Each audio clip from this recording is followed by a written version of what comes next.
So we have a guest, Trish Nadler, who's just really neat and um, obviously neurodivergent. And so I wanted to give her some time to just kind of share because she's one of my people, as you say, and is really authentic and real and has like a really pure heart. And um, yeah, I'm just really excited to have her. So Trish, if you want to pop Yeah, on, I guess you're on right I'm there. here.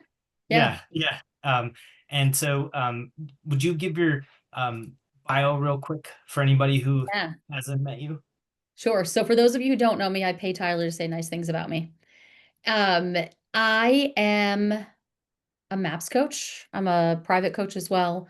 I coach businesses to work on relationships, building their businesses, but also I coach a lot of people on how to embrace and love their ADHD.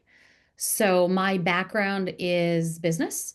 I'm a real estate agent, of course, but before that, for 20 years, I was a tech consultant and a customer satisfaction consultant for Fortune 500 companies. So I come to this from just a position of I've tried a bunch of different things and I learned it was because I have ADHD. Yeah, And yeah, and you've done cool stuff, and it's like yeah. you're super humble too. And I think that you're a great example of somebody who's confident and also humble, right? Because I Oh, know for a lot of us with neurodivergence, like, well, we don't want our ego to show, but then sometimes we can be like we can downplay too much of who we are, what we do, and yeah. not show that enough. And I think that you do a great balance of that too. So Thank you. more, And more next believe it or steps. not, that's actually, I think, because of my late diagnosis with ADHD, which Really? is weird that you asked me to talk on this because as I was thinking about it, I was thinking, like, well, why do I have confidence and some people with ADHD don't? A lot of it, I think, for me is I didn't have ADHD as a kid. I knew I didn't. My parents told me all the time I didn't have ADHD because my little brother did. And my little brother was the classical little boy with ADHD. Kid could not shut up. And he spun in circles. And he was my little brother. He's currently my best friend as well. But I was so different. I was the older sister. I was the write to-do lists and get everything right and stress internally because, well, I didn't have ADHD. So I didn't have any, not excuse, but I didn't have any limitations. I didn't have any neurodivergence. I didn't have anything interesting about me. I just grew up with parents who told me I could do anything I wanted.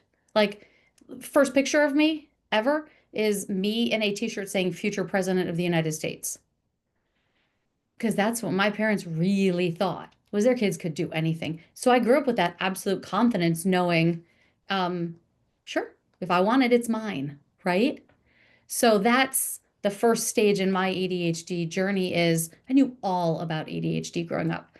My mother was an educator. She was like an early education specialist and then principal of an elementary school. My mom traveled all over the Northeast talking about the way brains worked to other school groups. And so ADHD was totally a thing in our household, and I did not have it, right? So Tyler, you want me to tell the whole story about how I learned I had ADHD? Yeah, and I have a quick question for you. And I know again, I don't want to hijack your stuff, but I'm just curious, like, do you think you not knowing you had ADHD, not having a name for it and having that pressure on you, do you think that helped or hurt you? Both, completely both. I lived with that internal self-doubt of, well, why do I procrastinate so much?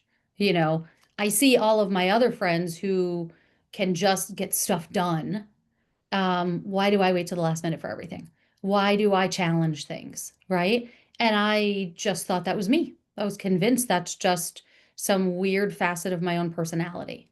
Um, However, I do think it was great that I didn't know that I had ADHD because I learned a million and one coping mechanisms. Some of them useful, some of them not useful, but a lot of them have continued to be useful in my adult life. For anyone here who knows me, and I know I can see several of you who do, I love me some to-do lists. And the reason I do is because that was my biggest coping mechanism. Write everything down and then I couldn't forget anything. So, yeah, both good and bad. Yeah. Okay. So here's how I Oh, learned I yeah. had it. Here's how I learned how I had ADHD. I have twins who are 18 years old. And when my girls were 7, Eleanor was really bored in her class. They were in first grade or second grade, maybe I can't remember. And so bored. She just brought a book to school every day and would read under the desk while the teacher was teaching. And then she would get hundreds on every test, right? So we asked to have them tested and put in the gifted and talented program. That's what it was called in New Mexico, where we were living.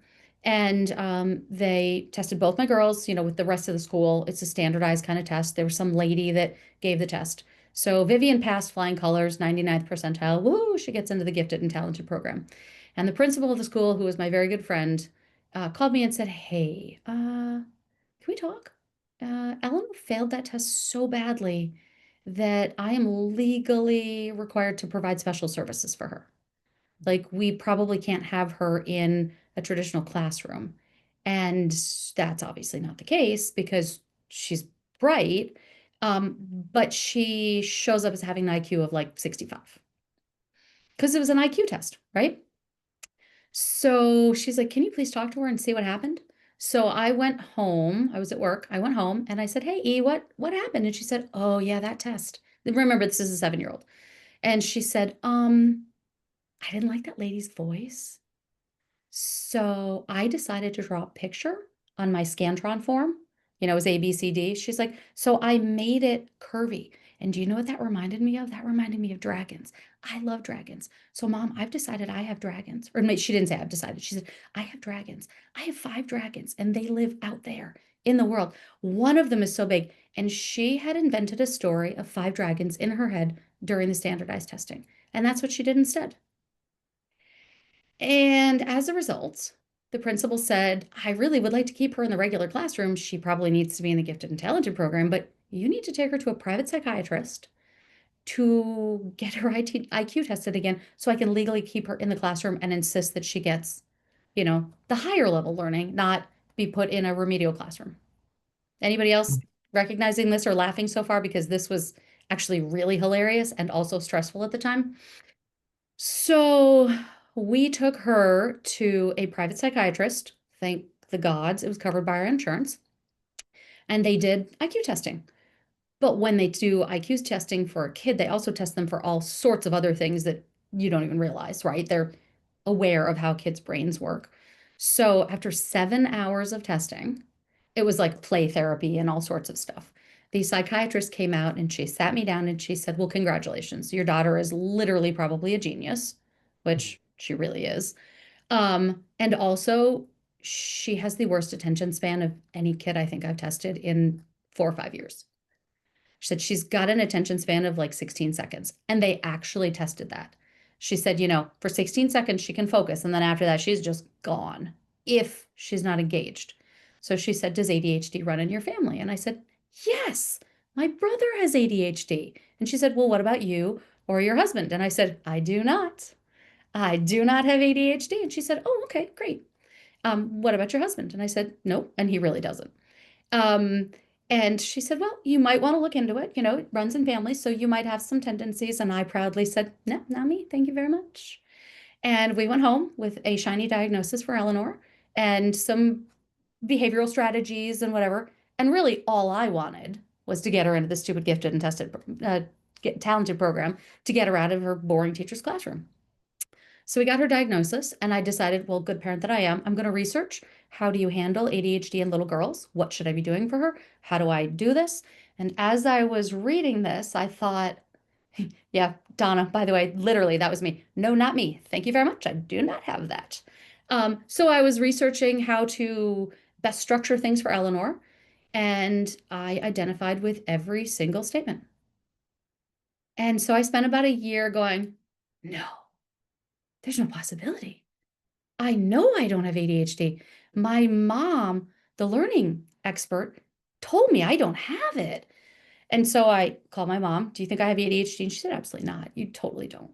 Come on. You're successful and you're this and you're that, blah, blah, blah." Now, mind you, I was 40 at the time. My 36-year-old brother was an assistant district attorney, had gone to a top law school, was also successful, right? But my mom equated his everything, that was ADHD. And the successes I had had, that was not ADHD. So I had to battle this whole family story of what ADHD looks like and what ADHD doesn't. I think it took 5 years for my mom to believe that I have it. And I think subtly she still thinks I'm using it as an excuse. She doesn't mean to, but I think she does. But I realized I had ADHD because I wanted to provide support for my kid. When I can see, Tyler? yeah, that's amazing. And Yeah. I wonder too, because I've experienced this, if your parent has said, no, you don't have it for so many years, like when we get a diagnosis, there's a grieving process. Like, why didn't anybody know? And that's for the parent too. So there's this cognitive, and I don't know your mom, right? But I'm Yeah. just saying with other parents, there's Yeah. a cognitive dissonance. Like, if you really do have this, and I'm this expert, and I missed it, and you suffered, and I told you all the time, like I know some parents feel bad, you know? Yeah. Nah, my mom's awesome, wonderful person. I don't think she feels bad. I think she literally was like, well, that's not what we thought ADHD looked like in 1990 or 86 or, whatever it was. Because my brother, was a pretty early diagnosis back in the day. Nowadays, lots of kids have ADHD. Back when my brother was diagnosed, it was pretty rare. It was pretty like special that at age 6 or 5 or whatever it was. And it was only because my mom advocated for him. So no, I don't think she like feels bad. I think uh she has said to me since then, well, what does it matter if you have it or not? You learned how to be an adult. Like you're raising kids, you have a career, all these things. Like why do you need to know? Um, and I guess I didn't. But now that I know, I can't put that back in the box. I'm Right, fascinated by how my brain works now. right, Because I understand so much more about me. Um, so that's kind of the second part of my story is sort of reframing my life through ADHD, looking back at everything. But real quick, if anybody's thinking about getting an adult diagnosis, and some people are diagnosed, some people aren't, I had both the best and the worst experience actually getting a diagnosis. Um, I was moving to a new location. We moved states right about then, and I needed a new doctor. And I had heard from many people how difficult it was to get an ADHD diagnosis. So I was prepared. I took an online quiz, I printed it out. I wanted to like at least get the process started and like be taken seriously. And so I went in with all my ammunition and I got this brand new doctor and I said, "Hey, doctor so and so, you don't know me, brand new here for a physical, and I think I have ADHD." And he said, "Oh, okay. What makes you think you have ADHD?" And I said, "Well, I took this quiz. Do you want to see it?" And he's like, "No, okay. Um, Tell me a little more." And I said, "Well, my daughter has it, my brother has it, all these things, and here's all my symptoms." And he was like, "Okay. So what I think we want to do is get you some medication." And I was like, really? Like that? Like just like that?" And he said, "Yeah. How do you feel about Adderall?" And I had really never paid attention, so I said, "I don't know. Do I want Adderall?" And he said, "You want Adderall." And I said, "Okay, great. How much?" And he said, "Well, I think we're going to start you on 20 milligrams of extended release Adderall." I'm not a particularly large person. I have been told by every doctor since then that, like, yeah, that's not the what you start on generally. So this doctor that I had never met just literally handed me a prescription. "Sure, you've got ADHD. Congrats." And go to the pharmacy and just start. So I had 60 really hyper days of focus, cleaned every room in my house, didn't sleep, lost 10 pounds. It was great. Um, Great and not great. I think I probably made every person in my life mad because I was a little hyped up for 60 days and then said, this is not, I mean, I love this. I'm getting everything done, but I probably shouldn't feel like this. So I went back and said, "Do you think I could try a smaller dose?" And he was very surprised and said, "Sure, let's try 10 milligrams." That was fine. Ultimately, I did go off medicine. Um, it made me feel more hyper than focused at times. And Tyler, I know you talked last week about like hormones and all this kind of stuff. Like, I think that was a big thing for me. So I ended up going off it, but my diagnosis was very easy. Just, "Do you want ADHD? Sure, you can have it." That's amazing. Well, and it's interesting with the meds because yeah, some people try like 3 to 4 kinds and Yes. then find the perfect one, and then other people are just like, Yeah. I'm not gonna do it. Or maybe the way the traits show up and how you have your life built around it, they're not impairing. That's So that's you what I figured. And I have heart problems that run in my family. And a right, and that'd lot be of the the one. ADHD medications, like it's you can take it, but there's some risks and whatever. And so when I did the cost benefit analysis for me, I was 40 at diagnosis, and the way I'd learned to cope with it meant I could live without medicine, you know? I still fantasize every once in a while, but about finding the perfect medicine that will make me skinny and taller and super focused and all those things. They But don't make you taller. They can make you skinny because it suppresses appetite. But yeah, yeah, yeah. yeah, Well, and Even it's that, after a while, it fades and it yeah. doesn't. Yes, exactly. And I think that's what had happened to me when I moved to the 10 milligrams as well. I tried it for maybe 6 months and I wasn't seeing as many like amazing benefits. And it was sort of like, well, if it's maybe not good for my family heart history, um, I'll try without it. And I'm good. So what I started doing after that was kind of looking back at my life and trying to figure out, so where did ADHD play a role that I wasn't aware of it? And so the things that I kind of keyed in on are never-ending clutter, chaos, and to-do lists. My shoes just go everywhere, you know? Like I cannot put my shoes in a shoe closet. So I have a wonderful husband who picks up my shoes all over the place. So my coping mechanisms have really been to embrace kind of my own ADHDness and say like so maybe my shoes are never going to get in the shoe closet. That's okay. Um, but now I know why I like change. I get bored really easy. I've always switched jobs every 3 years, which is, Tyler, why I've done a lot of different cool things. I want the next challenge. I'm ready for the next thing. I get bored with my house. I want to redecorate. I want to move, all those things. And I used to think there was something wrong with me. I was just itchy for change. So now I know that it's coming. I'll anticipate change. I actually set on my to-do lists every like 2.5, 3 years, like what needs to change. Like, is there a big new hobby? Is there like a major new challenge I'm going to take on? Because I don't want to have to move. I don't want to switch houses right now. I like my house, but I know I'm going to get bored with it if something else in my life doesn't provide that challenge. So for me, the reframing has been, how do I embrace like the benefits of it, of ADHD, without letting the negatives drag me down? and you're honoring the way your brain works, right? Yeah. You're saying, "Hey, I know I want change," versus, and this is what I see sometimes coaching. It's like, man, why can't I just stick with it? Why can't I be consistent? What's wrong with me? Why can they stay with this thing over? Like I remember having a coach who didn't have ADHD, great coach, and Mhm. I, felt like I really did some headway on the bar. I mean, I was like number two in the state, like my first year on buyer sides. And then I wanted to go into listings. He's like, well, if you create a great, like a tire shop and you're great at selling tires, why would you go sell mufflers now? And I'm like, because I know I can build the tire shop. So Right, now literally, because it's I not can. about the money it's about the Yes, growth, you yes, know? that's So, exactly it. mhm, Yeah, I mhm. mean, there's never been a creative hobby that I haven't embraced and then just completely released. You know? Can I sew boat cushions for my sailboat? Heck yeah, I can. We needed 11 of them. How many did I make? Two, because then I got bored, right?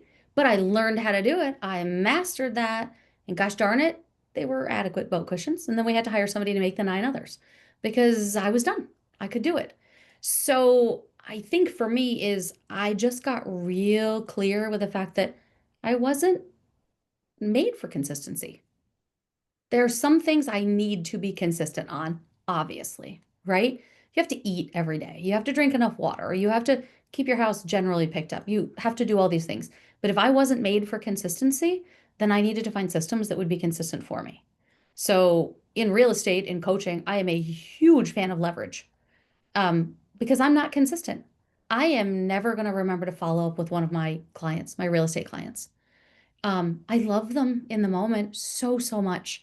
I've decided, I don't know if this is truly an ADHD thing. I've talked to a lot of people who say it is, but I am really high energy and enthusiasm, and I can make anybody feel like they are the center of my universe. It's amazing when you're building relationships with real estate clients. But it's horrible when that transaction is done and they expect that you're going to keep, or I feel like they expect I'm going to keep that relationship up and I'm on to the next thing, right? So I rely on my CRM dramatically. My CRM does everything for me. It, like, in terms of, reminds me to go stop at their house and drop off the closing gift. It reminds me 7 days later. Well, actually, it doesn't remind me 7 days later. It sends a text from me saying, hey, it's been 7 days. How are you settling in? Is there anything I can be doing for you? Because there is zero chance that I would remember to send that text in 7 days. Zero. So you're again, you're putting accommodations in place instead of what's wrong with me, let me use discipline. You're saying, I know I'm going to drop that off. Instead of judging myself, I'm going to get a system in place to catch that instead of wishing I Exactly. was different. And that right there is like the key in so many people that I coach, is to shift from why am I like this to I am like this. How do I help myself? How do I accept it and still get my goals done? Yes. And I think that is perhaps the gift that my parents gave to me in telling me I literally could do anything and that I was perfect and terrific.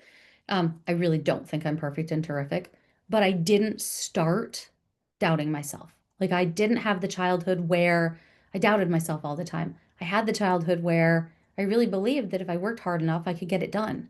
So when I found out I had ADHD and it was like, oh, yeah, okay, that clicks. Like, now I get it why I'm inconsistent or I'm horrible at follow up, why, that kind of stuff. It was like, well, if I want to be known as someone who is good at relationship building, if I want to be known as somebody who is caring and kind, I'm going to need some systems so that who I want to be as a person is what I'm projecting to the rest of the world. Yeah. I have follow-up plans for past clients that run for a decade. I'll forget them if I don't. And it reminds me, and I have every family member's birthday in my CRM. So that both my assistant and I get a reminder that it's my cousin Kevin's birthday in 2 weeks. And so she can say to me, hey, it's Kevin's birthday in 2 weeks. Are you doing anything for it? And I can say, oh, gosh darn it. Yes, I meant to get him a birthday present. And then I can say, also, I'm horrible at giving gifts. I don't know if any of you other ADHDers are horrible at giving gifts. I mean it. I mean to give great gifts, and I'm awful at it. So then I will literally say to my assistant, please go pick out a lovely gift for him and give me 3 options. And then I will tell you to hit send. Right. So, yeah, I systematize everything that I'm not good at. But I also realize, like, I'm great at hyper focus. So I block my time in terms of, here's something I'm passionate about right now. I'll give myself 4 hours to work on that. But then the alarm goes off at 4 hours or 2 hours or whatever it is, and I have to turn it off because I have to go work on other things. Because, like the few of you who I know on here, I could just go down that rabbit hole and not come out for 2 days. So I use timers for that. And then when the timer goes off, that's the discipline that I'll have is, okay, you got to stop now. Every other bit of discipline I probably don't have, honestly, you know? Um, Tyler, when you asked me to talk about this, I was thinking about like adult diagnosis and getting to know who you are as a person and realizing so much of this could be your superpower if you used it as a superpower. Right. Right. So everybody that I've met with ADHD has amazing intuition. Like, everybody, right?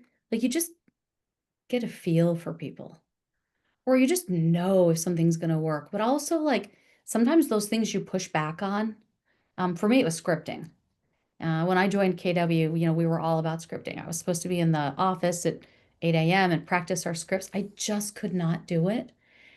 And Brittany, by the way, I do not use Command. I do love Command for many people. I have used Brivity and Follow Up Boss. Just somebody asked about CRM, and I saw that pop up. Yep. I think Command would do just the same thing, but I never got into it. We started with other systems before Command really had been built up. Any of them can be useful if you use it and like it.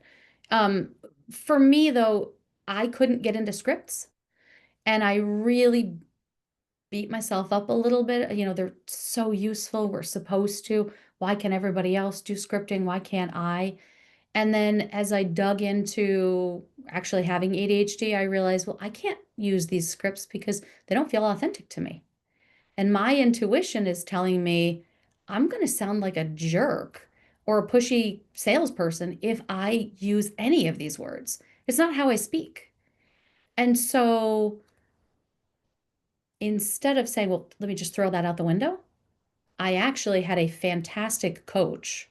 So, believe it or not, my coach helped me learn how to make my ADHD work with real estate. It's a good coach. That's what they're supposed to do. She was, she's still spectacular. Right.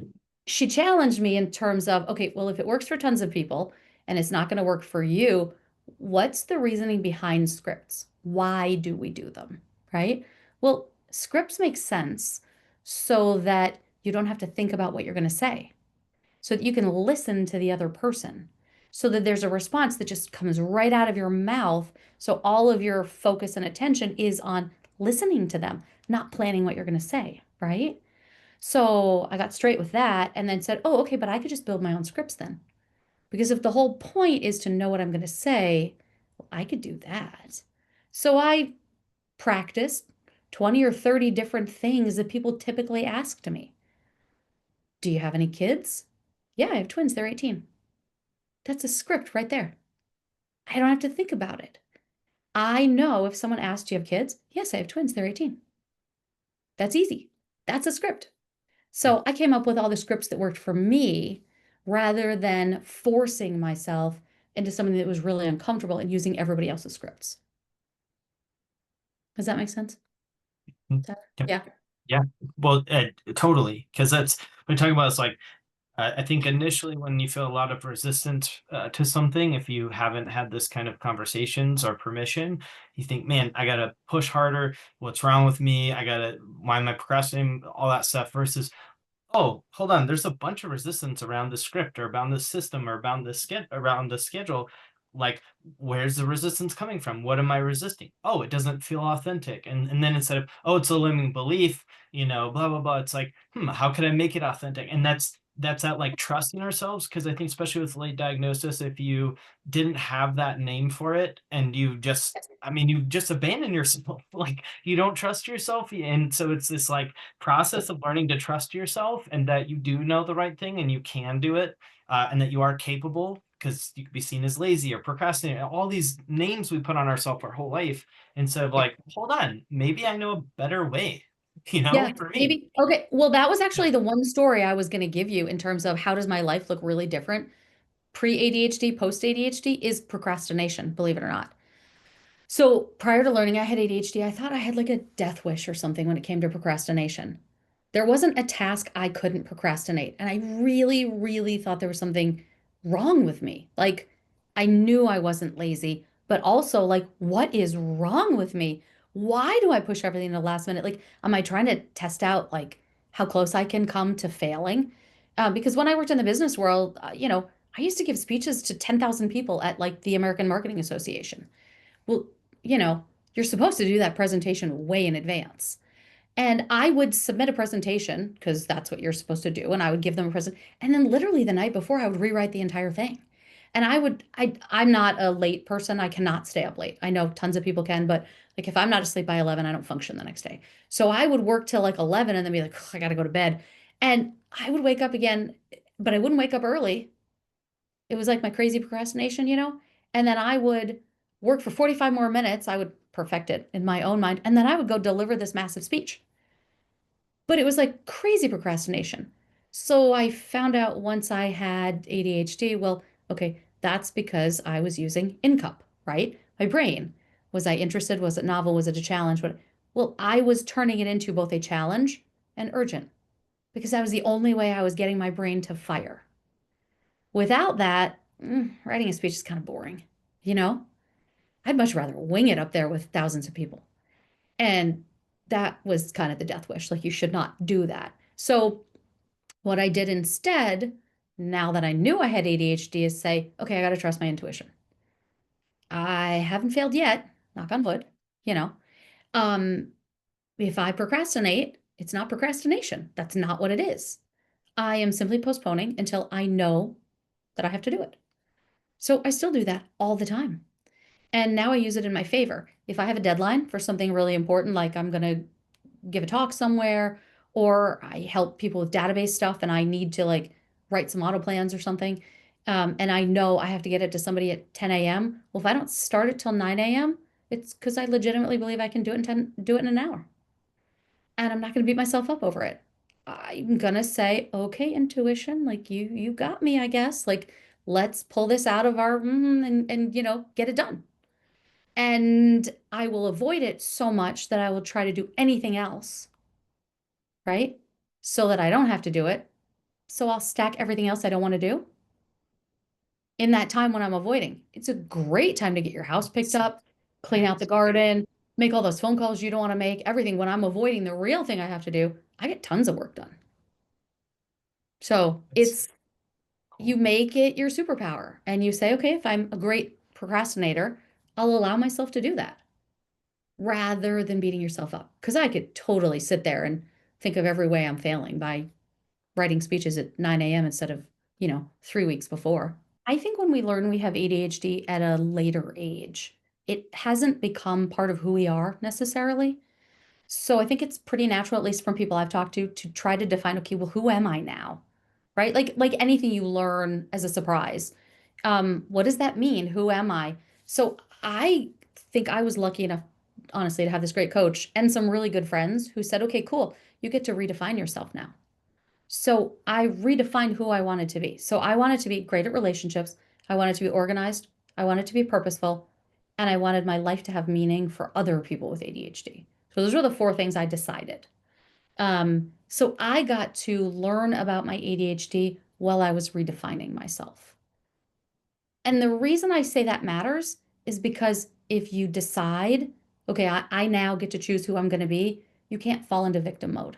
Because any late diagnoses can totally throw you into victim mode, can throw you into, oh my God, like, what am I going to do? And there's nothing wrong with that. It's just, I think for me, this was the avenue to make sure that never happened.